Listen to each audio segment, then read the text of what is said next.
کر دے اسے کوئی عزت دینے والا نہیں۔ ان اللہ یفعل ما یشاء، جو چاہتا ہے وہ کرتا ہے۔ کائنات کا ایک ایک ذرہ اس کے حضور سجدہ ریز ہے، طوعاً و کرہن، چاہتے ہوئے بھی اور کچھ نہ چاہتے ہوئے بھی۔ سجدہ کیا ہے؟ حضرت امام راغب اصفہانی مفردات قرآن میں بیان کرتے ہیں، السجدہ تو فی الاصل التذلل، سجدہ اصل میں جھکنے کو کہتے ہیں، لیکن شریعت اسلامیہ کی اصطلاح میں وضع الجبہہ بقصد العبادہ، عبادت کی نیت سے پیشانی کو رکھ دینا سجدہ کہلاتا ہے۔ حضرت امام فخر الدین رازی سجدے کے دو معنی بیان کرتے ہیں اس آیت کریمہ کے تحت، ایک انقیاد اور دوسرا یہی وضع الجبہہ والا معنی، عبادت کے لیے پیشانی رکھ کے سبحان ربی العالی کے جو نغمے الاپ پہ جاتے ہیں، سجدے کا دوسرا مفہوم یہ ہے۔ انقیاد کا معنی یہ ہے کہ پوری کائنات اللہ کے حکم کی پابند ہے، انسان کو اس نے اختیار دے رکھا ہے، باقی کائنات کا ایک ایک ذرہ جو ہے وہ جو کہتا ہے وہی کرتا ہے۔ انسانوں میں سے بہت سارے لوگ اس کے حکم کے پابند ہیں، اور کچھ لوگ ایسے ہیں کہ جو اس کے حکم کی دنیا پہ پرواہ نہیں کرتے۔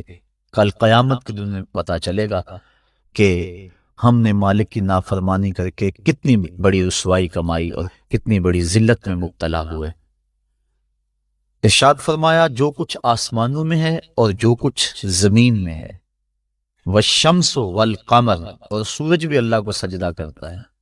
علماء کہتے ہیں یہ سورج جب طلوع ہوتا ہے تو سجدے سے اٹھتا ہے، اور جب وہ استوا تک درمیان تک آتا ہے تو یہ قیام میں ہوتا ہے، اور جب وہ دوبارہ مائل بغروب ہوتا ہے تو یہ رکوع میں ہوتا ہے، اور جب وہ غروب ہوتا ہے تو وہ سجدے میں ہوتا ہے۔ ایک حدیث کے لفظ بھی ہیں کہ سورج جب ڈوبتا ہے تو عرش الہی کے نیچے سجدہ ریز ہوتا ہے۔ کائنات کی ہر شے اس کی عبادت میں ہے، ہر شخص ہر شے کا انداز عبادت اپنا ہے۔ درخت قیام میں ہے، چوپائے رکوع میں ہیں، مینڈک اور اس قبیل کے دوسرے جانور تشہد میں ہیں، اور حشرات الارض سجدے میں ہیں۔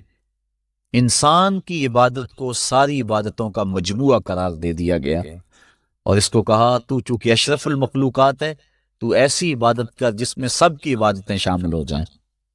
درختوں کی طرح تیری عبادت میں قیام بھی ہو، چوپایوں کی طرح تیری عبادت میں رکوع بھی ہو، اور مینڈکوں کی طرح تیری عبادت میں تشہد بھی ہو، اور حشرات الارض کی طرح تیری عبادت کے اندر سجدے بھی ہوں۔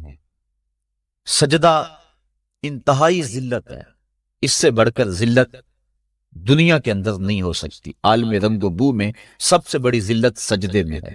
انسان کے اشرف اعضاء سر میں ہیں، دیکھنے کی قوت آنکھیں سر میں، بولنے کی قوت زبان سر میں، سننے کی قوت کان سر میں، سونگھنے کی قوت ناک سر میں، سوچنے کی قوت دماغ سر میں، اور یہ سر مالک کی چوکھٹ پہ دھرا ہوا ہے۔ پیشانی بھی رگڑی جا رہی ہے اور ناک بھی رگڑا جا رہا ہے، اور زبان سے کیا کہہ رہا ہے؟ سبحان ربی العالی، مولا دیکھ مجھ سے بڑے ذلت میں کے درجے میں کوئی نہیں ہے اور تجھ سے اعلیٰ کوئی نہیں ہے۔ اپنے عجز کا اعلان کر رہا ہے اور مالک کی الوہیت کا اعلان کر رہا ہے، لیکن جب سجدے سے سر اٹھایا پھر کہا اللہ اکبر، اس کا معنی اللہ سب سے بڑا ہے۔ یعنی سجدے میں پہنچ کر انتہائی ذلت امیز عبادت میں مبتلا ہو کر کہیں دل کے کسی گوشے میں یہ خیال نہ بیٹھ جائے کہ میں نے اس کی عبادت کا حق ادا کر دیا۔ کہا سر اٹھا تو کہے اللہ اکبر، مولا تو بہت بڑا ہے، تو اتنا بڑا ہے کہ میری عبادتیں تیری بڑائی کو خراج پیش نہیں کر سکتی، اس لیے میں سجدے میں جھک کے بھی کہہ رہا ہوں کہ تیری عبادتوں کا حق مجھ سے ادا نہیں ہو سکا۔ تو اتنا بالا ہے، اتنا بڑا ہے، اتنا عظیم المرتبت ہے کہ تیری عبادت کا حق ادا نہیں ہو سکتا۔ مصطفیٰ جان رحمت اللہ کی عبادت اتنی کثرت سے کی کہ حتیٰ تتورم قدماہ، یہاں تک کہ حضور کے دونوں پاؤں پہ سوجن آ جاتی، اور اللہ خود فرما رہا ہے محبوب ساری رات جاگا نہ کر، کبھی سو بھی تو لیا کر، لیکن اس کے باوجود کہتے ہیں ما عبدنا کا حق کا عبادتک، اے اللہ تیری عبادت کا جو حق تھا تیرے بندے سے ادا ہی نہیں ہو سکا۔ تو اتنی عبادت کرنے کے باوجود بھی کہا کہ تیری عبادت کا حق ادا نہیں ہو سکا، اور یقیناً بندہ اس کی عبادت کا حق ادا نہیں کر سکتا۔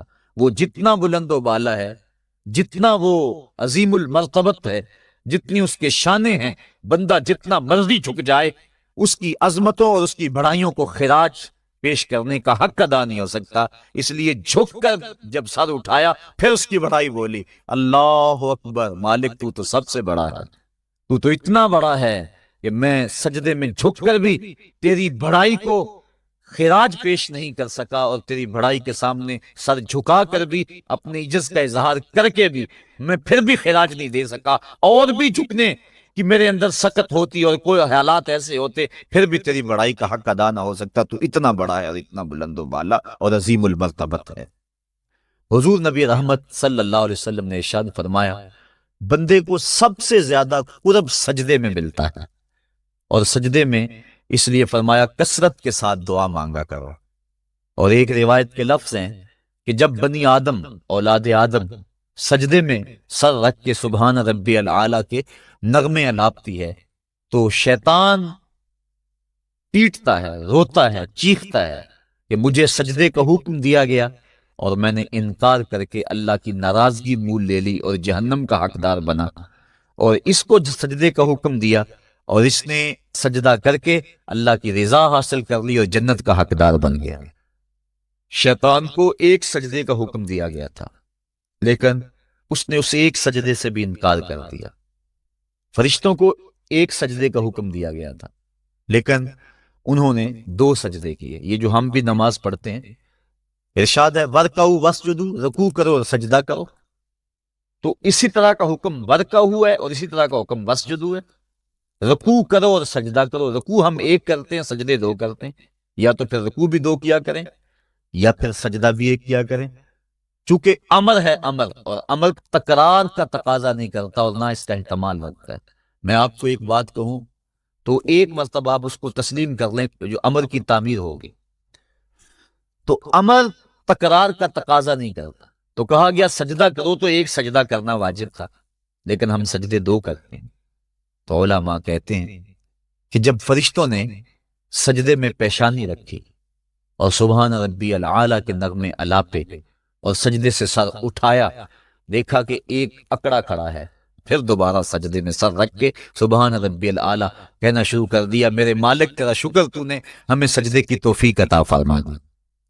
اس لیے سجدے 2 ہو گئے اور رکوع 1 رہا۔ سجدہ انتہائی ذلت ہے اور عبادت کا انتہائی درجہ ہے۔ سجدے میں سر رکھ کے جو دعا مانگی جائے اللہ اس دعا کو رد نہیں کرتا۔ شیطان نے اللہ کے روبرو اس کی عزت کی قسم کھا کے کہا، مجھے تیری عزت و جلالت کی قسم، میں تیرے بندوں کو تیرے تک نہیں پہنچنے دوں گا، ان کے دائیں سے آؤں گا، ان کے بائیں سے آؤں گا، ان کے آگے سے آؤں گا، ان کے پیچھے سے آؤں گا، ان کی چاروں سمتیں گھیر لوں گا اور ان کو تیرے تک نہیں پہنچنے دوں گا۔ حضور فرمایا ظالم 2 رستے بھول گیا، کوئی بندہ سجدے میں پیشانی رکھ کے اس کو پکارتا ہے تو مالک اس کو بھی رستہ عطا فرما دیتا ہے، اور کوئی ہاتھ اٹھا کے دعا مانگتا ہے تو مالک اس کی بھی رد نہیں فرماتا، بلکہ حدیث کے لفظ ان ربکم حیی کریم یستحیی من عبدہ اذا رفع یدیہ ان یردہما صفرا، تمہارا رب سخی بھی ہے، زندہ بھی ہے، کریم بھی ہے۔ بندے جب اس کے سامنے ہاتھ پھیلا کے دعا مانگتے ہیں اللہ فرماتا ہے مجھے شرم آتی ہے ان کے اٹھے ہوئے ہاتھوں کو خالی کیسے موڑ دو۔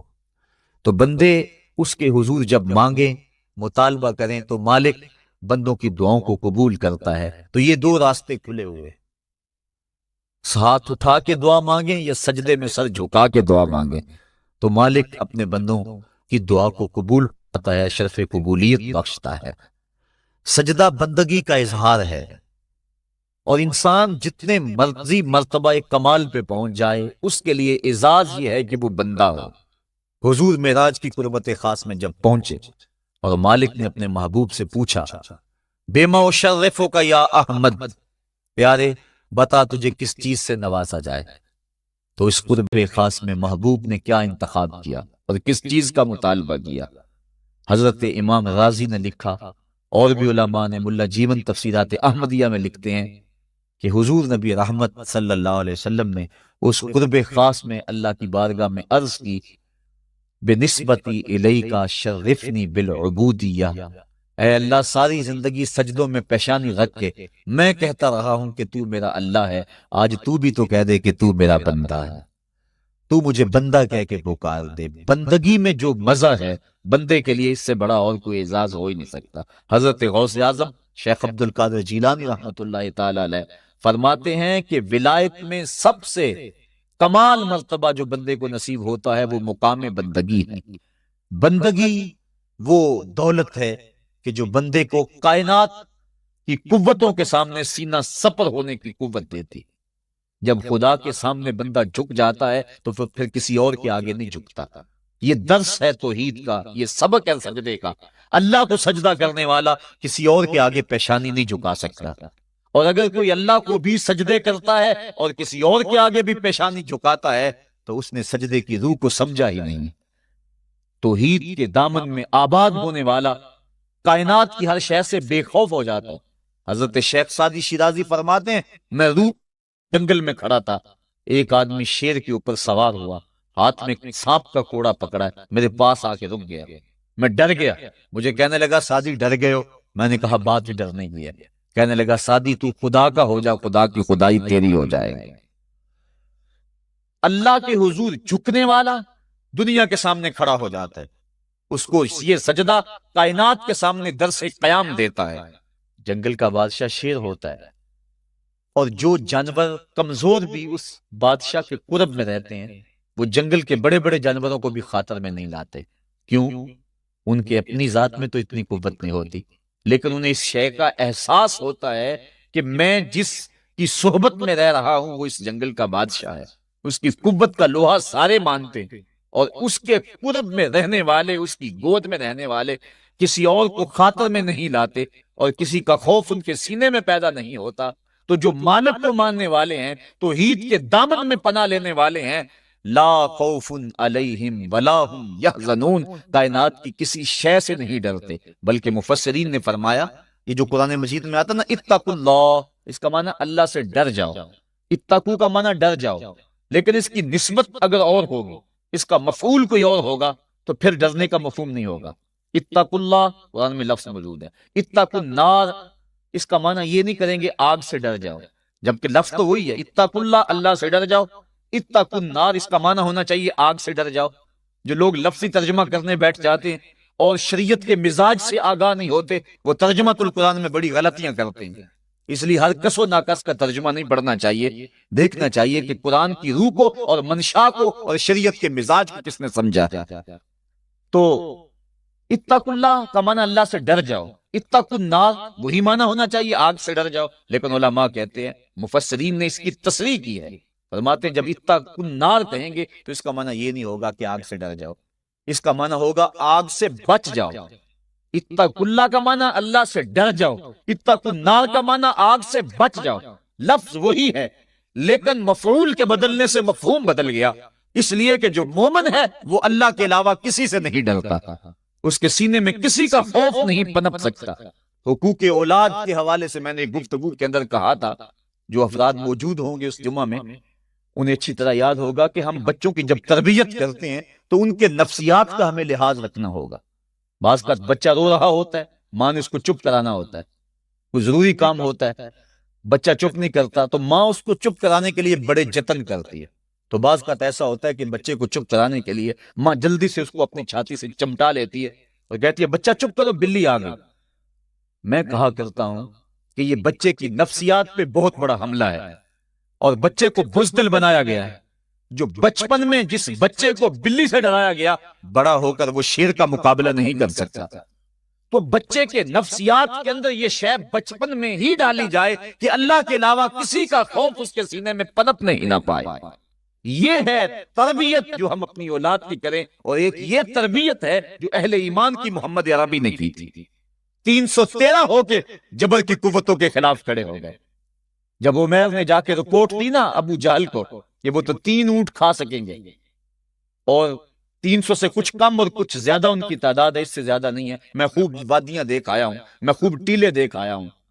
تو ابو جہل نے سنادید قریش کو بلا کر کہا عمیر کی رپورٹ سنو، کتنی حوصلہ افزا ہے، صبح لڑائی کی نوبت نہیں آئے گی، صبح تو رسیاں کٹھی کرو، جکڑ جکڑ کے مسلمانوں کو اونٹوں کی پشتوں پہ باندھ لیں گے، اور پھر سینے حرم میں جا کے کعبۃ اللہ کی دیواروں کے ساتھ باندھ دیں گے، لوگوں کو تماشا دکھایا کریں گے کہ یہ نیا دین لے کر آئے تھے اور یہ ان کا کیا حال ہے۔ جب اس نے رعونت بھرے اتنی زبان سے یہ جملے نکالے تو عمیر جو سارا منظر اپنی آنکھوں سے دیکھ کر آیا تھا، ابن حشام میں لفظ موجود ہیں، اس نے کہا وَلَٰكِنْ رَأَيْتُ یا معشر قریش البلایا تحمل المنایا، اے قریش کے سردارو اتنے بھی تکبر میں نہ ہو، میں اپنی ان آنکھوں سے دیکھ کر آیا ہوں کہ یثرب کی اونٹنیاں اپنی پشتوں پہ دری موتیں اٹھا کے لے آئی، ان کے بدن پہ چیتھڑے ہیں، ان کے پیٹ کمر سے لگے ہوئے ہیں، لیکن وہ زخمی سانپوں کی طرح پیچ و تاب کھا رہے ہیں، کل ان میں سے کوئی نہیں مرے گا جب تک تم میں سے ایک ایک کو لڑ نہیں جاتا، تم تو یہ کہتے ہو رسیاں کٹھی کرو، میرا مشورہ مانتے ہو تو رات کے اندھیرے میں بھاگ سکتے ہو تو بھاگ جاؤ، اس قوم سے لڑنا تمہارے بس کا روگ نہیں ہے جو مرنے کے لیے آئی ہے۔ اتنی بڑی قوت کو دیکھ کر ان کے سینے میں خوف پیدا نہیں ہوا، بلکہ آپ جانتے ہیں بدر کی تاریخ گواہ ہے کہ 2 گھوڑے تھے، ایک روایت میں صرف ایک گھوڑا تھا، 6 زرہیں تھیں، 8 تلواریں تھیں، 70 اونٹ تھے، اور جن کے پاس تلواریں نہیں تھیں انہوں نے کھجوروں کے ڈنڈے توڑ لیے اور ہواؤں میں لہرانے شروع کر دیے۔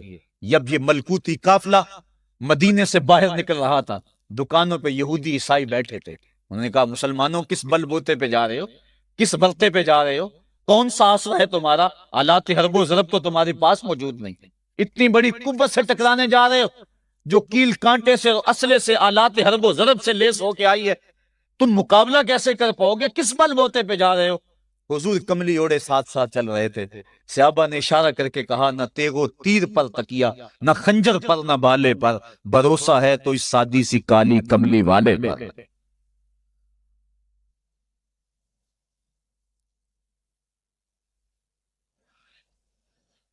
اب اس ماحول میں جبکہ کفار پورا لاؤ لشکر لے کے آئے اور ابو جہل نے کہا اعلان کر دو لنا عزا ولا عزا لکم، یہ ان کے بت کا نام ہے، ہمارے پاس عزا ہے تمہارے پاس عزا نہیں، ہمارے پاس لات ہے تمہارے پاس لات نہیں، ہمارے پاس منات ہے تمہارے پاس منات نہیں، ہمارے 360 خدا اور تمہارا ایک خدا، مقابلہ ہی بولے۔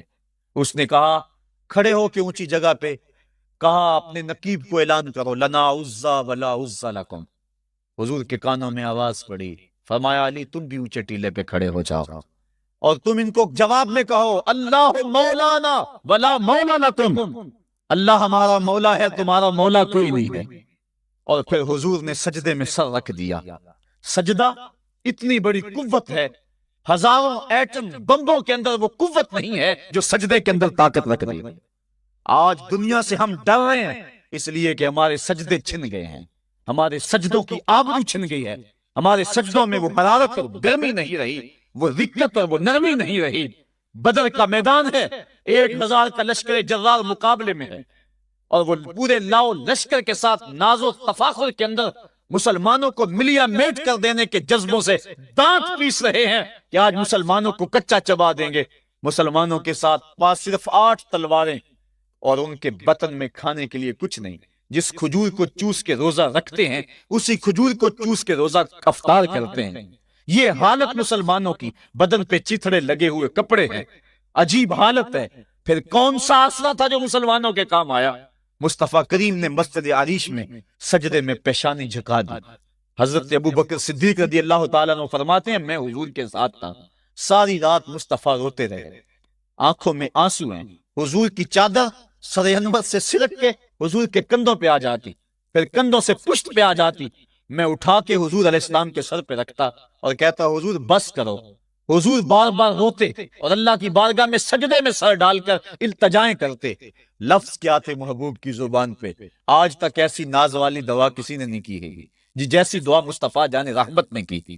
مصطفیٰ کریم سجدے میں سر رکھا ہے اور کیا کہا اللہم ان تہلک ہذہ العصابہ لم تعبد فی الارض ابدا، میرے مالک میں نہیں کہتا کہ ان لوگوں کو بچا لے، دیکھ میری زندگی کی کمائی یہی 313 ہے جو میں تیری چوکھٹ پہ لے کے حاضر ہو گیا ہوں، میری زندگی کا کل اثاثہ، میری زندگی کا کل سرمایہ کوہ ابو قبیس پہ کیے گئے درسوں کا نتیجہ، عکاظ کی منڈی کے اندر دیے گئے درسوں کا نتیجہ، اور ذی المجال کے میلے میں تیرے دین کی تبلیغ کا نتیجہ، طائف کے بازاروں میں پتھر کھا کھا کے جو تبلیغ کی اس کا نتیجہ، رستے میں گڑے، رستے میں بچتے ہوئے کانٹے، اور مکے کے بازاروں میں میرے بدن کے اوپر پڑتی ہوئی اوجریاں، میں نے پھر بھی تیرا کلمہ بلند کیا۔ میرے مالک میری پوری زندگی کا گداز، میری پوری زندگی کا سرمایہ، میری زندگی کے آنسو، میری زندگی کا رونا سینے حرم کے اندر کعبۃ اللہ کی چھاؤں میں سجدے کر کر کے، کبھی میں نے عمر مانگا، کبھی میں نے حمزہ مانگا،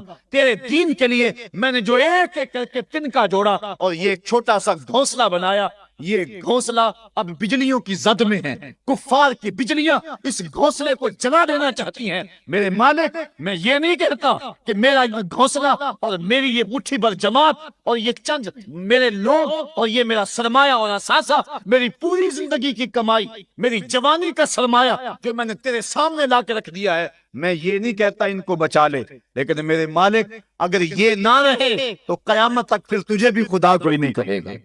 ان تہلک ہذہ العصابہ لم تعبد فی الارض ابدا، اگر یہ نہ رہے تو قیامت تک تیرے نام کے ڈنکے بجانے والے بھی دنیا پہ نہیں ہوں گے۔ یہ حضور نے اللہ کی بارگاہ میں دعا کی اور سجدے میں سر رکھا ہے۔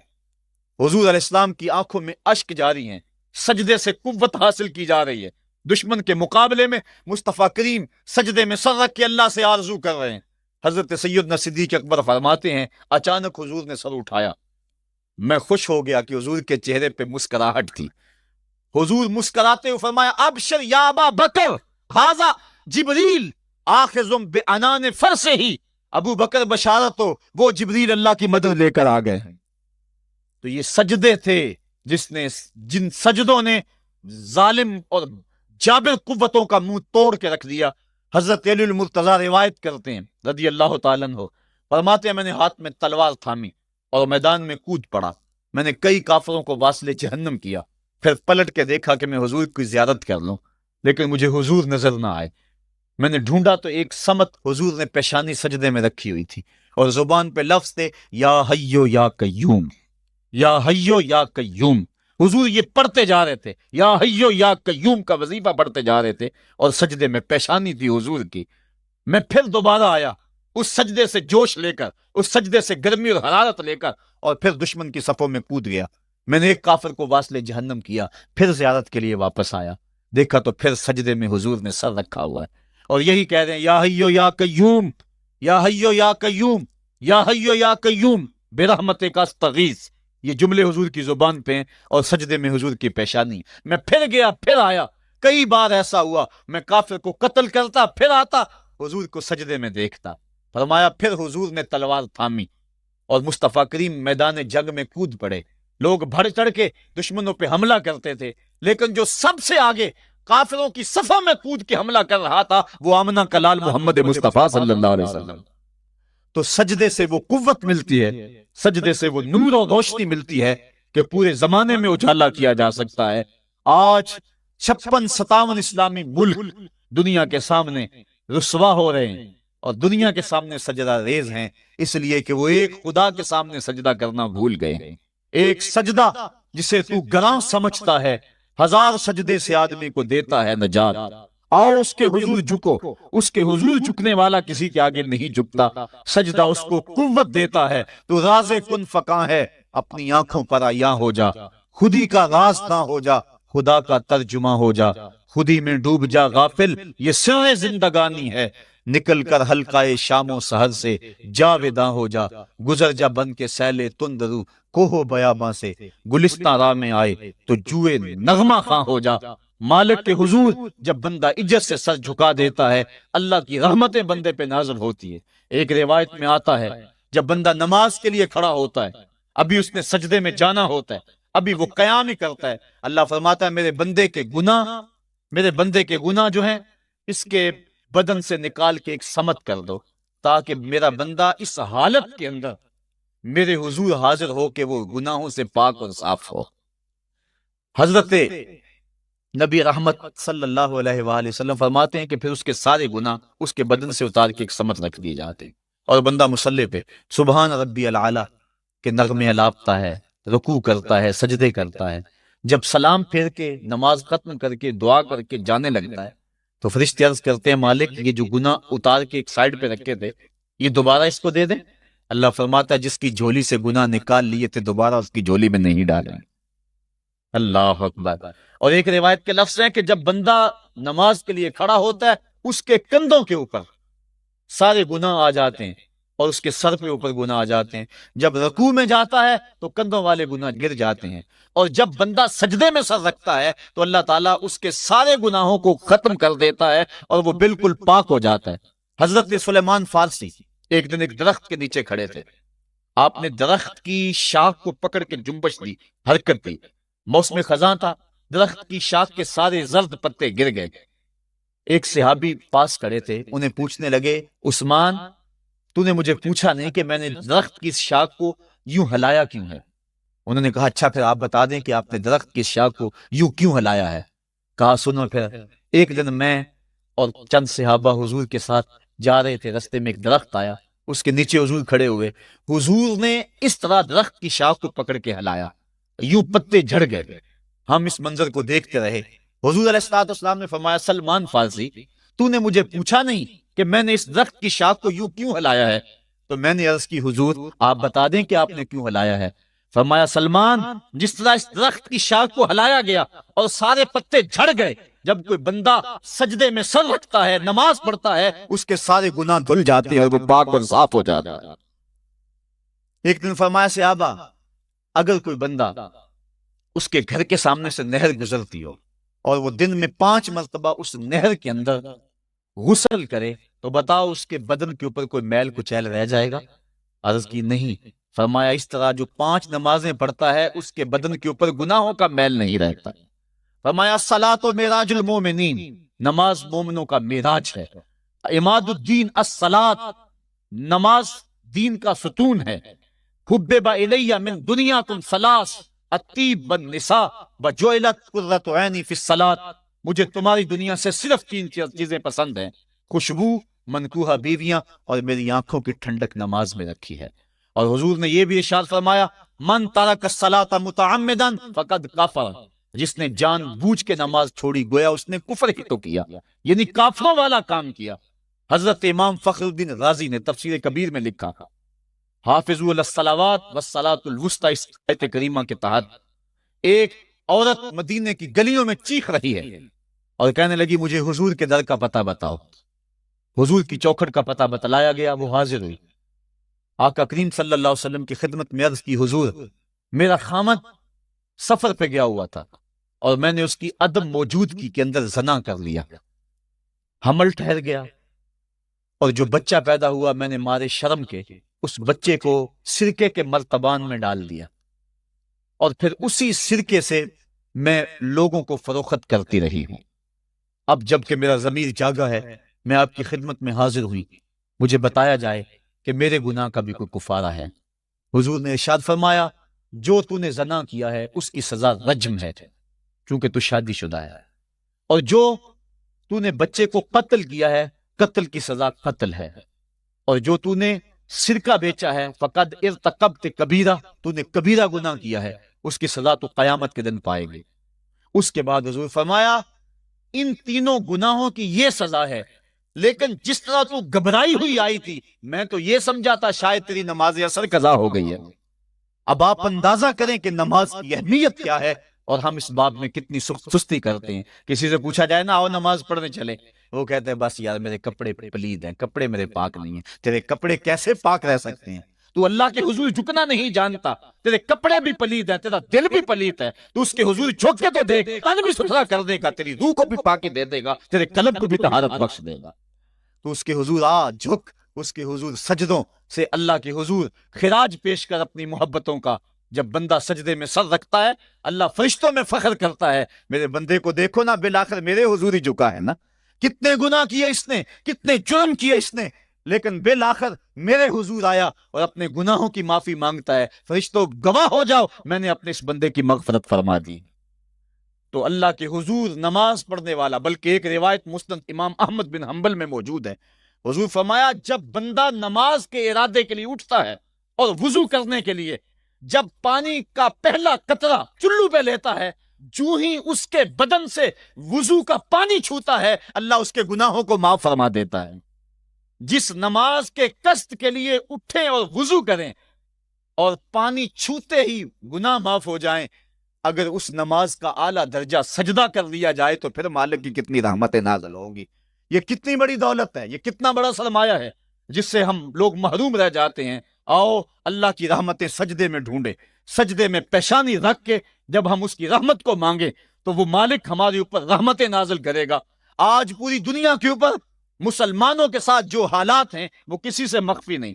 کوئی کہتا ہے کہ معاشی طور پہ مسلمان کمزور ہیں، اس وجہ کو بھی میں تسلیم کرتا ہوں۔ مسلمان کے پاس آلات حرب و ضرب بھی موجود نہیں ہیں، اس وجہ کو بھی تسلیم کر لیا جائے۔ سیاسی طور پہ مسلمان کمزور ہیں، اس وجہ کو بھی تسلیم کر لیا جائے۔ یہ ساری وجہیں اپنی جگہ پہ، لیکن یہ بھی تو سنو مسلمانوں کی تعداد اس وقت 1,40,00,000,000 ہے۔ افرادی قوت اتنی کبھی بھی مسلمانوں کی نہیں ہوئی تھی۔ اس وقت مسلمانوں کے پاس ایٹمی طاقت موجود ہے، اتنی قوت عسکری کبھی بھی مسلمانوں کے پاس نہیں ہوئی تھی۔ 56 اسلامی ملک ہیں جن میں قیمتی معدنیات سے اور تیل کی دولت سے اور سونے کی قیمتی معدنیات سے یہ مسلمان مالا مال ہیں۔ کیا کچھ نہیں ہے جو مسلمانوں کے پاس نہ ہو، لیکن ایک دولت چھن گئی مسلمانوں کے پاس، وہ سجدے کی آبرو، وہ سجدے کی عزت، وہ پیشانی رکھ کے اس رب کو پکارنا جو سب سے اعلیٰ ہے، جو سب سے بالا ہے، جس نے موسیٰ کے فرعون کو نیل کی موجوں میں ڈبو دیا۔ کیا پوری امت مسلمہ 1,40,00,000,000 انسان سجدے میں سر رکھ کے سبحان ربی الاعلیٰ کے نغمے آلاپ کے اپنے رب سے گزارش کریں اور اپنی امت کا رونا روئیں؟